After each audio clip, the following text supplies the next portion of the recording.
Hello. Hello मेरे प्यारे प्यारे दोस्तों, आपका मेरे चैनल में स्वागत है। मेरे चैनल का नाम है रजनीकांत सिन्हा। ये यूट्यूब का चैनल है। अभी मेरा लेक्चर नंबर चल रहा है 318, है ना। सीरीज चल रहा है M+P+C। M फॉर मैथमेटिक्स जो हम कर चुके हैं, P फॉर फिजिक्स, है कि नहीं। और फिजिक्स करने जा रहे हैं, इसके प्रॉब्लम बनाएंगे। सिस्टम ऑफ बॉडीज है, यानी सिस्टम ऑफ पार्टिकल्स भी कह सकते हो। सेवरल पार्टिकल्स रहता है, चाहे सेवरल बॉडीज रहता है, उसी से संबंधित ये प्रॉब्लम है। ये प्रॉब्लम है, तो इस बात को समझ लो। और हमारा थंबनेल क्या है अक्सर हम शुरू में ही बताते हैं। मेरा थंबनेल है BIIT टॉपर इन ₹500। 500 रुपया जमा करो मेरे यार, आज जिंदगी का लाजवाब सुख भोगो। 500 रुपया कहाँ भेजोगे? तो इसके लिए ये एड्रेस है, इसको बढ़िया से नोट कर लो। रजनीकांत सिन्हा मेरा नाम हो गया, ये बैंक का कोड है, यही सेंड करना है, और मेरा अकाउंट नंबर यही है ना। 500 रुपया तुम्हें जमा करना है, यही तो बात है। ओके, आगे बढ़ जाए, आगे बढ़ जाए। तो अच्छा रहेगा, पहले एक क्वेश्चन नोट कर ले। क्वेश्चन नोट कर ले। ए block of mass, a block of mass m has a circular cut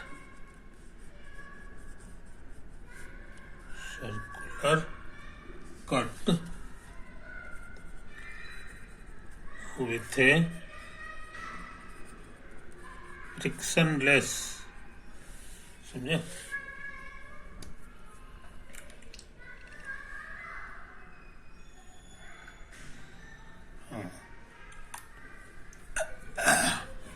with a frictionless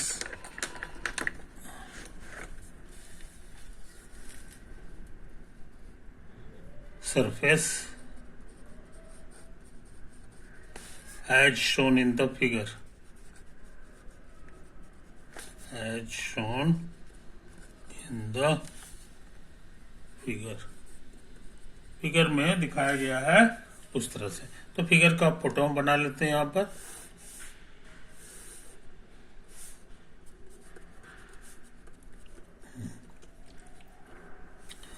और ये तुम्हारा जो है ये ब्लॉक हो गया, यही ब्लॉक है कि नहीं। अच्छा, और यहां से कट किया गया है, यहां से कट किया गया है, ये देखो,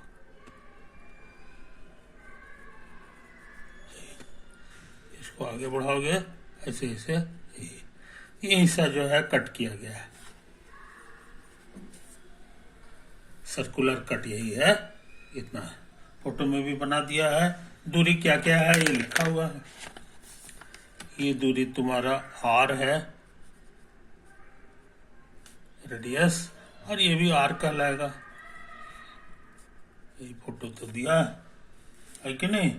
अच्छा, अब क्या है सो समझ लो मेरे यार। अब यहां पर इसका जो मास है ये कैपिटल M, और एक गोली है, ओके।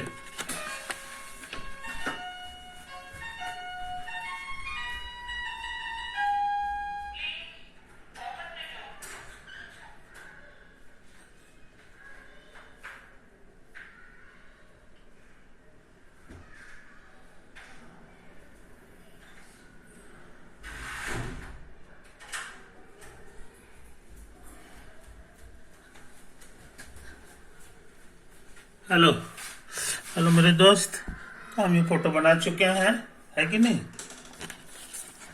तो हमारा जो ब्लॉक है वो एक्चुअली यही वाला है, और इसका कितना मास है ये हम लिख चुके हैं।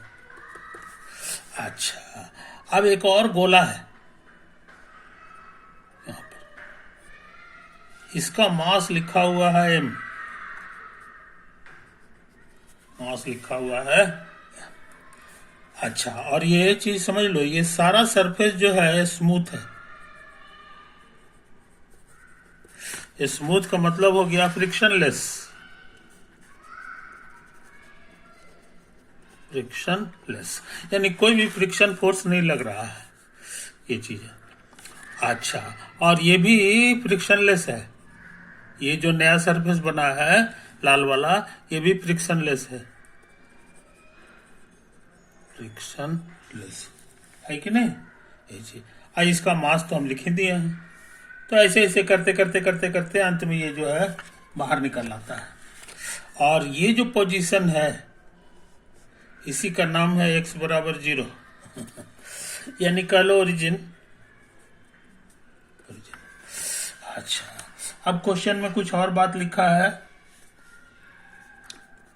The block rests on the horizontal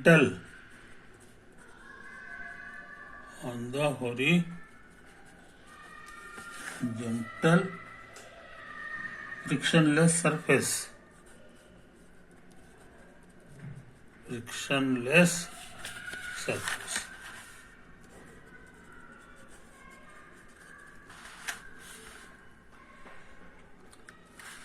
of a fixed table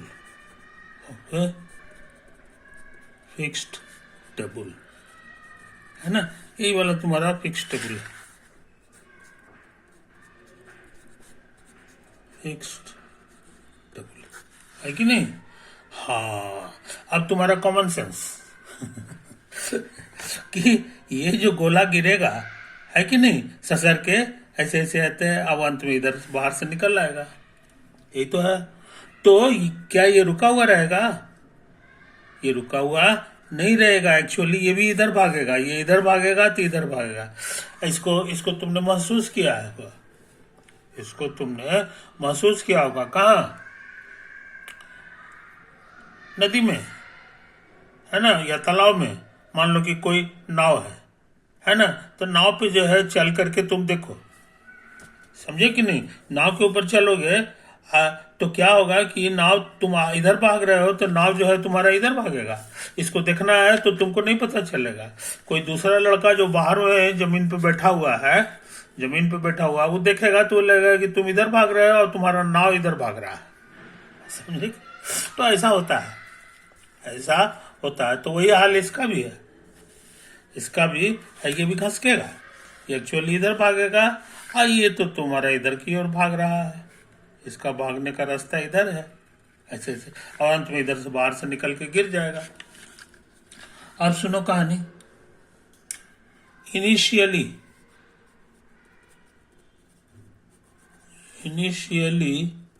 the right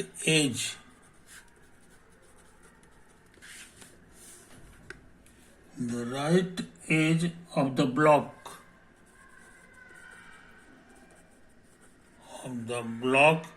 is at x बराबर 0। जो हम यहाँ फोटो में हम लिख भी दिए हैं, पहले ही हम लिख दिए हैं। कहता है कि ये जो है शुरू में ऐसा, ये स्टार्टिंग पोजीशन है, ये स्टार्टिंग पोजीशन का फोटो दिया है ये। अच्छा, उसके बाद क्या है, ए पॉइंट mass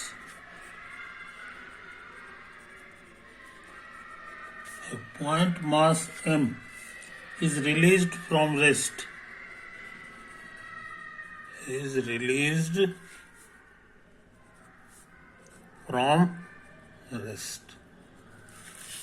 कहने के माने शुरू में इसकी वेलोसिटी 0 है।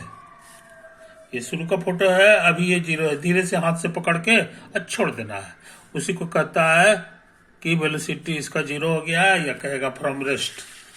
रिलीज्ड फ्रॉम रेस्ट का ही मतलब होता है कि हाथ से इस तरह पकड़े रहो और धीरे से छोड़ दो, तो फिर रिलीज फ्रॉम रेस्ट हो गया। उसका फिजिक्स में मतलब हो गया कि शुरू का वेलोसिटी 0 है।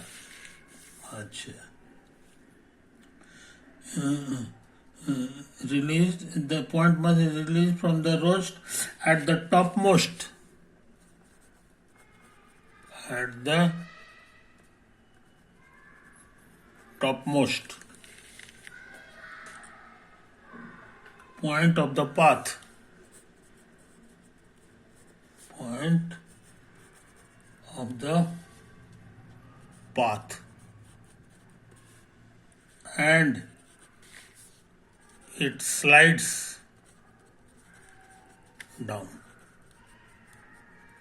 और ये सर के नीचे नीचे गिरता है, समझे कि नहीं? ये गिरता है इस डायरेक्शन में। तो ये भी थोड़ा थोड़ा सर के इधर भागेगा। अच्छा, slides.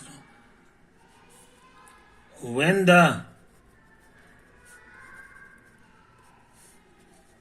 the mass loses contact,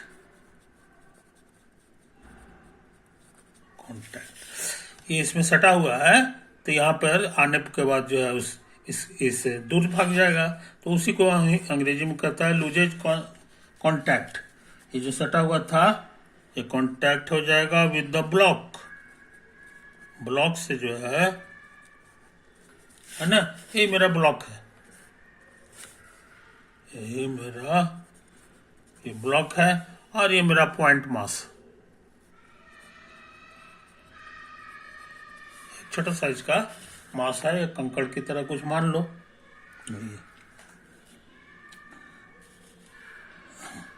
its position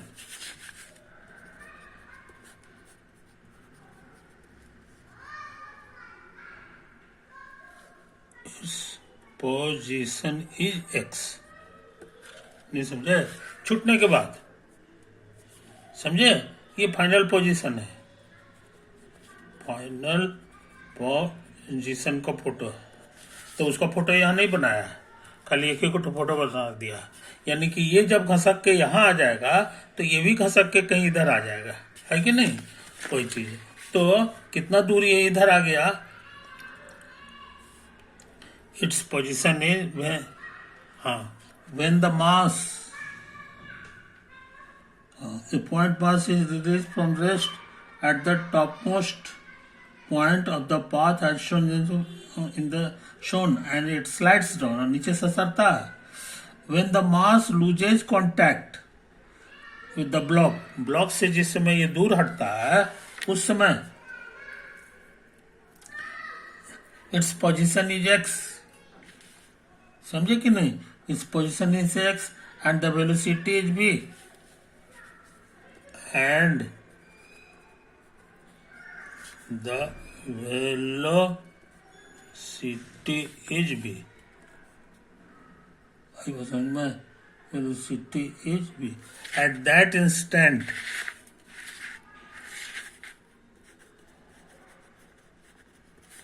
at that instant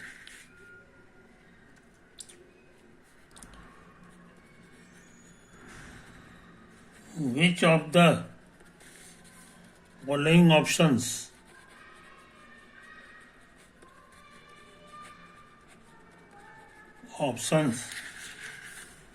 is या आर करेक्ट? कुछ ऑप्शंस लिखा हुआ है ना? ऑप्शंस है तुम्हारा ए बी सी डी। ये क्या क्या है ये अभी हम नहीं बता रहे हैं। हिसाब किताब के लिए ये वाला हम इधर को हम लोग एक्स कहेंगे, है कि नहीं? और ये तुम्हारा जो है वाई हो गया, ऊपर वाला ये हो गया। अच्छी बात। तो ये खतरनाक सवाल हम लोग लिख चुके हैं, है कि नहीं? अच्छी बात। अब सुन लो, अब कुछ छोटी सी बात समझ लो। अब कुछ छोटी सी बात समझ लो।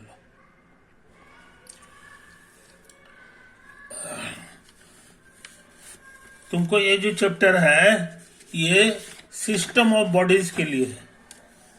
कई बॉडीज रहेंगे तब हम लोग यहाँ इस्तेमाल करेंगे। तो यहाँ कई बॉडी है तो ये तो इसका तो हिसाब किताब नहीं करना है क्योंकि टेबल का है।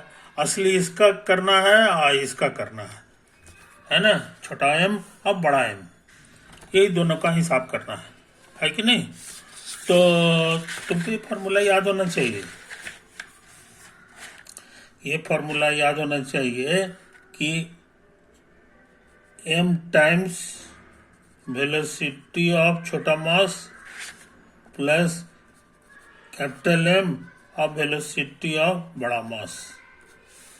समझे? ये होता है। और ये जो होता है ये तुम्हारा सेम रहता है फॉर ऑल पाथ और ऑल पोजीशन। समझे? ये बात है, इसी का नाम है, इसी रिजल्ट का नाम है conservation principle of linear momentum. Conservation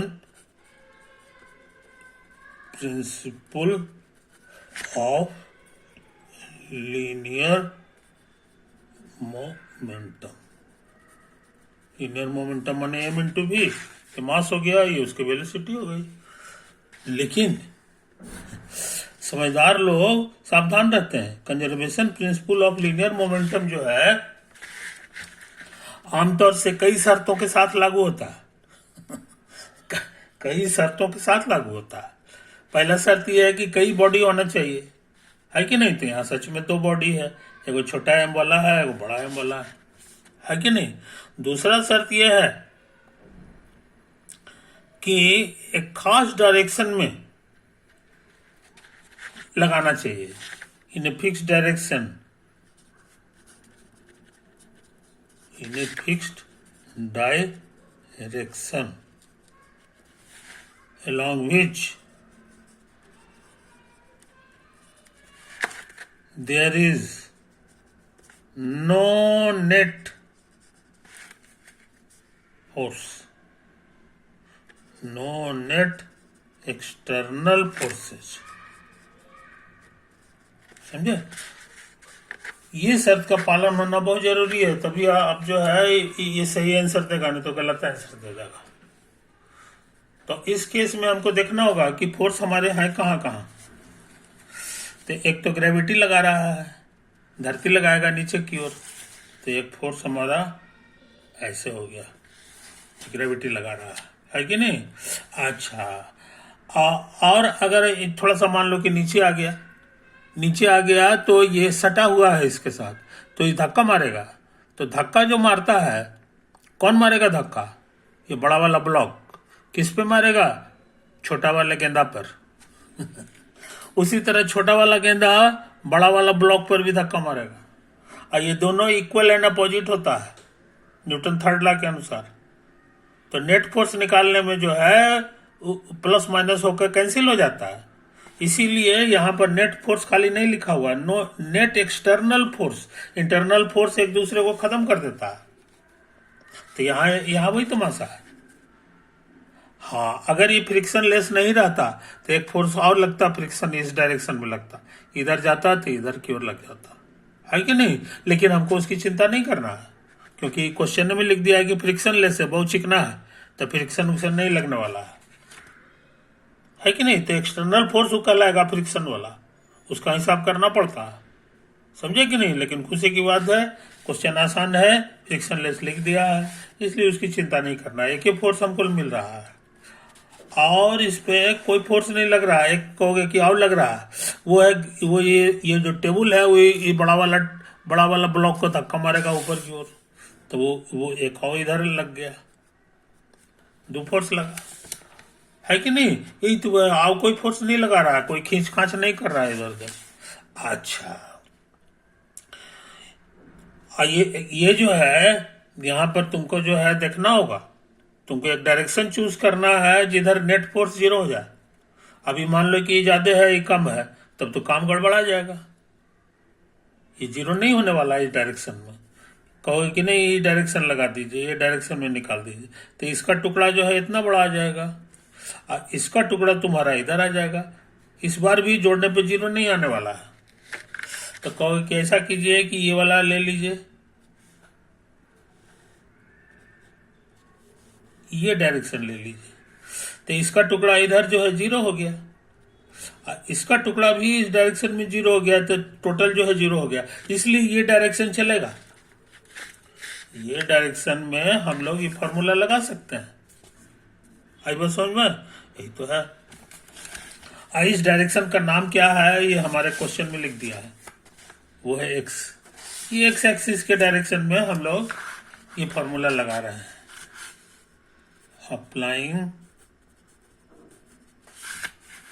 applying conservation principle of linear momentum along x axis, है ना। अच्छा, ये कहता है एम, और छोटा एम का वेलोसिटी, छोटा एम का वेलोसिटी का कुछ नाम दे दो, छोटा भी दे दो, है कि नहीं? ये तो है कहानी। अब प्लस कैपिटल एम, आई बड़ा एम का वेलोसिटी बड़ा भी दे दो, है कि नहीं? और ये हो गया लास्ट का, ये फाइनल का है। अब यही चीज हमको इनिशियल में लिखना होगा, शुरू में। फाइनल के मतलब है कि घसक के इधर आ गया और ये घसक के यहां आ गया, और शुरू में सब चीज रुका हुआ, सब चीज, ये भी रुका हुआ था, ये भी रुका हुआ था, ये भी यहाँ रेस्ट लिखा हुआ है कि नहीं? तो ये भी रुका हुआ है, ये भी रुका हुआ है, तो इसीलिए एम इंटू भी की जगह 0 और कैपिटल एम इंटू 0, ये तो है कहानी। तो ये फॉर्मूला लगाने से हमको यही चीज मिल गया। अभी 0 आने वाला है, इसको उधर भेज दो, भेज दो, तो तुमको फॉर्मूला मिल गया इतना बराबर इतना, इतना बराबर 0। एक इक्वेशन मिल गया, एक इक्वेशन मिल गया। अब हम सोचते हैं वर्क एनर्जी थ्योरम लगा दें। Apply work energy theorem. ये कहता है फाइनल काइनेटिक एनर्जी और माइनस इनिशियल काइनेटिक एनर्जी बराबर work done by all forces, work done by all external forces. External word हम बोलेंगे नहीं, एक्सटर्नल फोर्सेज, लेकिन हमेशा एक्सटर्नल की बात करता है। अच्छा, भी लगाओ। तो फाइनल काइनेटिक एनर्जी का फॉर्मूला होता है हाफ एम और भी का स्क्वायर। काइनेटिक एनर्जी एक का नहीं, पूरे बॉडी का, पूरे सिस्टम का। तो हमारे लिए जो सिस्टम है, सिस्टम का मतलब हो गया एम भी और छोटा एम भी, ये दोनों को हम लोग एक सिस्टम समझ रहे हैं, समझे? तो इसका भी हिसाब करेंगे और प्लस इसका भी करेंगे, हाफ एम और छोटका भी का स्क्वायर माइनस, सॉरी ये फाइनल नहीं है, इनिशियल है। अब इनिशियल का करेंगे तो हो जाएगा हाफ एम 0 स्क्वायर और प्लस हाफ एम छोटका 0 का स्क्वायर, अब बराबर work done by external force, है कि नहीं? ये चीज तो एक्सटर्नल फोर्स तुम देख चुके हो, ये है और ये है, दोनों पे ध्यान लगाना होगा। तो ये जो फोर्स है ये किधर लग रहा है? ये इस पे लग रहा है नीचे से की ओर, लेकिन इधर घसक तो रहा नहीं है, घसक नहीं रहा है कि नहीं? ये चीज है, इसीलिए जो है ना, इसीलिए जो है यहाँ पे इस पे ध्यान नहीं देंगे कि इसने कितना काम किया है, इसकी चिंता नहीं करना। हाँ, ग्रेविटी इसको खींच रहा है,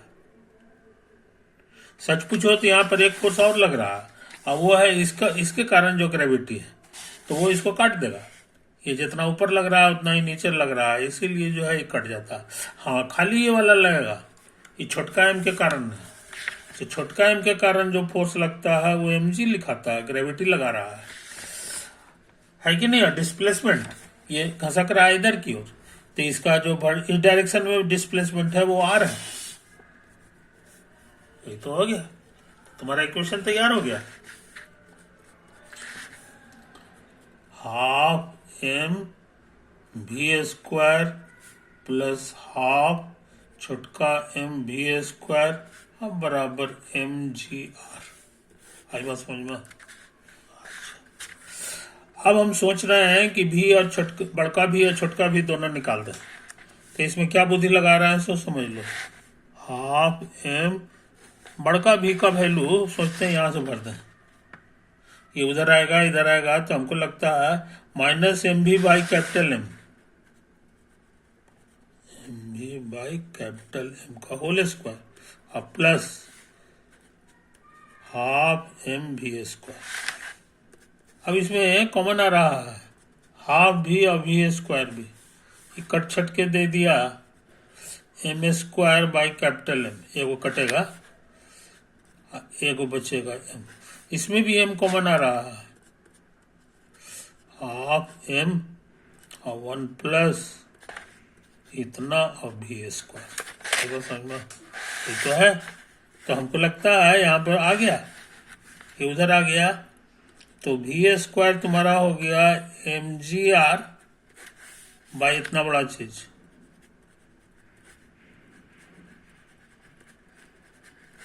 यहाँ ये कट गया, रूट कर दो तो छोटा भी मालूम हो गया, ये 2 ऊपर जंप करके आ जाएगा 1 plus M by M capital M, समझे, यही तो आया है। और यही ऑप्शन तुम्हारा 2GR इतना, ये तुम्हारा ऑप्शन बी है, यही तुम्हारा ऑप्शन बी, समझे। तो ऑप्शन बी हम लोग जान गए, ये सही है, ये सही है। अब सोचते हैं कि कैपिटल भी निकालता है, तो कैपिटल भी यहां से आ जाएगा minus M V by capital M, minus M V by capital M, समझे। अच्छा भी हम यहां से भर देंगे, ये है हमारा 2GR बाई 1 प्लस इतना, समझे, ये तो है। क्या करें, तो ये तो है, अब देख लो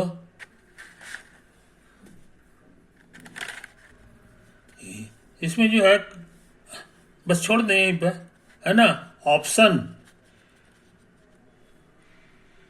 ऑप्शन डी हमारा लिखा हुआ है कैपिटल भी बराबर minus M by M under root 2GR, under root 2GR, समझे कि नहीं, ये तो आया है, यही आया है, इस बात को समझ लो मेरे यार। तो ये तो ठीक है, और ये वाला चीज एक्स्ट्रा आता है जो इसमें नहीं है, इसीलिए डी ऑप्शन गलत हो गया, डी ऑप्शन गलत है, बी सही है और डी जो है गलत, कोई दिक्कत नहीं। अच्छा अब सुन लो, अब एक छोटी सी बात,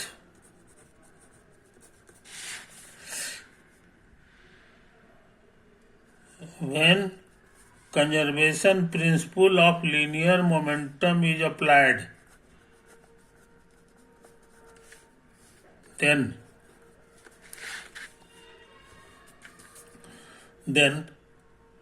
center of mass of the system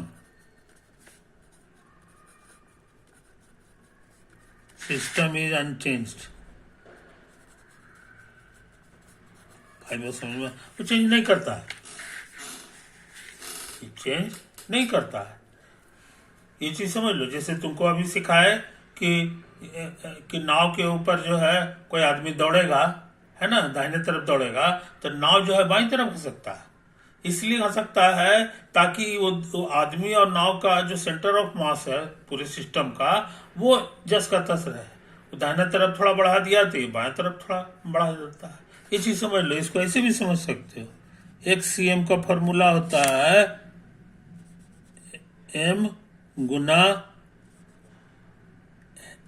x और फिर या x1 और फिर कैपिटल M इंटू x2 और बाई M प्लस M, ये तुम्हारा सीखा हुआ है सेंटर ऑफ मास निकालने का। अच्छा अब हम क्या करने जा रहे हैं सो समझ लो, इसको हम सोचते हैं ऐसे ही लिख दें x1 अब प्लस g अब plus m x2 plus h अब बटे m प्लस m है कि नहीं।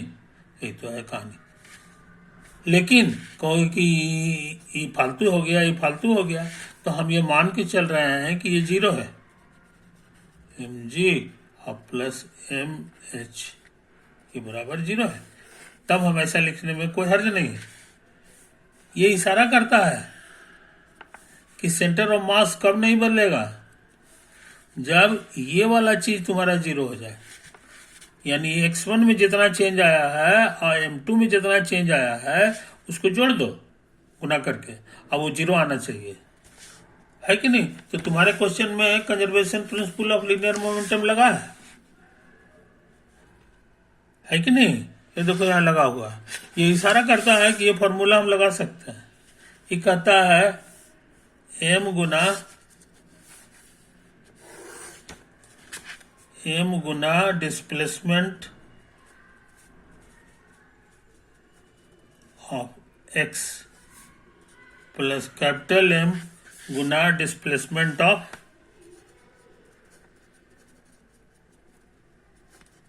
कैपिटल M, डिस्प्लेसमेंट ऑफ छोटा m या बड़ा M, ये 0 आना चाहिए।